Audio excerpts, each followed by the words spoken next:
بسم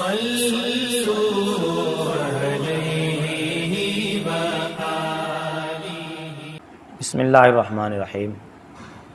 اعتکاف کا بیان۔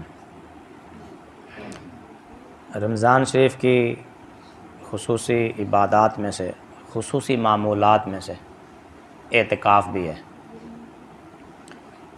اللہ تعالیٰ نے قرآن کریم میں اعتکاف کا ذکر کرتے ہوئے فرمایا وَلَا تُبَاشِرُوهُنَّ وَأَنْتُمْ عَاكِفُونَ فِي الْمَسَاجِدِ، کہ عورتوں سے مباشرت نہ کرو جب کہ تم مسجدوں میں اعتکاف کیے ہوئے ہو۔ صحیح بخاری اور مسلم میں ام المومنین حضرت عائشہ صدیقہ رضی اللہ تعالی عنہا سے روایت ہے، فرماتے ہیں کہ نبی کریم صلی اللہ علیہ وسلم رمضان المبارک کے آخری عشرے کا اعتکاف فرمایا کرتے تھے۔ امام ابو داؤد روایت کرتے ہیں کہ حضرت عائشہ صدیقہ رضی اللہ تعالیٰ عنہا سے فرماتے ہیں کہ معتکف پر سنت یہ ہے، یعنی سنت سے یہ بات ثابت ہے کہ وہ نہ مریض کی عیادت کو جائے، نہ جنازے میں حاضر ہو، نہ عورت کو ہاتھ لگائے، نہ اس سے مباشرت کرے، نہ کسی اور کام کے لیے مسجد سے باہر جائے۔ ہاں، ان کاموں کے لیے جو ضروری ہوں، جو شرعی ہوں یا طبعی، ان کی تفصیل انشاءاللہ آگے آئے گی۔ اور فرمایا کہ اعتکاف بغیر روزے کے نہیں ہوتا۔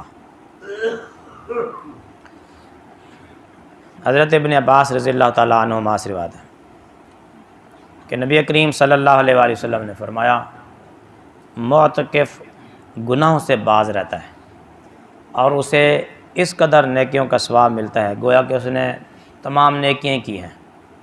معتکف مسجد میں چاہے سویا بھی ہے، خاموش بھی بیٹھا ہے، تب بھی اس کے ثواب ملتا رہتا ہے۔ یہ اعتکاف کی خصوصیت ہے کہ معتکف جب مسجد میں ذکر و اذکار کر رہا ہے پھر تو ثواب ملتا ہی رہتا ہے، لیکن جب خاموش رہے گا تب بھی اس کو ثواب ملتا ہے۔ امام بیہقی حضرت امام حسین رضی اللہ تعالیٰ عنہ سے روایت کرتے ہیں کہ نبی کریم صلی اللہ علیہ وآلہ وسلم نے فرمایا جس نے رمضان شریف میں 10 دنوں کا اعتکاف کیا تو وہ ایسا ہے جیسے اس نے 2 حج اور 2 عمرے کیے ہوں۔ یہ اعتکاف کی فضیلت ہے۔ مسجد میں اللہ کے لیے نیت کے ساتھ ٹھہرنا اعتکاف ہے۔ اس کے لیے مسلمان ہونا، عاقل ہونا شرط ہے۔ جنابت سے، حیض و نفاس سے پاک ہونا بھی شرط ہے، البتہ بالغ ہونا شرط نہیں ہے۔ نہ سمجھدار بچہ نہیں بیٹھ سکتا۔ اگر سمجھدار بچہ ہو اور بالغ نہیں ہے، یعنی 9 سال کا، 10 سال، 11 سال کا اگر نابالغ بچہ سمجھدار ہے، یعنی وضو کا، نماز کا اس کو پتہ ہے، مسجد کے آداب کا بچہ ہے یا بچی ہے، تو وہ بھی اعتکاف بیٹھ سکتے ہیں۔ اعتکاف کے لیے جامع مسجد کا ہونا شرط نہیں ہے، بلکہ جہاں بھی مسجد میں، عام مسجد میں، چاہے وہ 5 وقتی جماعت ہوتی ہو، بلکہ اگر نہ بھی ہوتی ہو تو وہاں بھی اعتکاف ہو سکتا ہے۔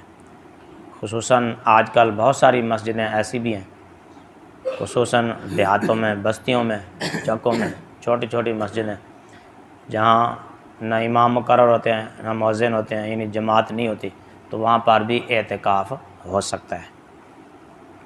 سب سے افضل اعتکاف کے لیے مسجد حرام شریف ہے، خانہ کعبہ، پھر اس کے بعد مسجد نبوی شریف اللہ صاحبہ الصلاۃ والسلام، اور پھر اس کے بعد مسجد اقصیٰ، پھر اس کے بعد جہاں بھی جو بڑی مسجد ہو، جہاں بڑی جماعت ہو، زیادہ لوگ نماز جماعت کے ساتھ پڑھتے ہوں، اس میں اعتکاف بیٹھنا افضل ہے، ورنہ ہر مسجد میں اعتکاف جائز ہے۔ عورتوں کو مسجد میں اعتکاف بیٹھنا مکروہ ہے، بلکہ وہ گھر ہی میں اعتکاف بیٹھیں گی، اور گھر میں بھی اس جگہ جو جگہ نماز کے لیے مقرر ہو، جس کو مسجد بیت کہتے ہیں۔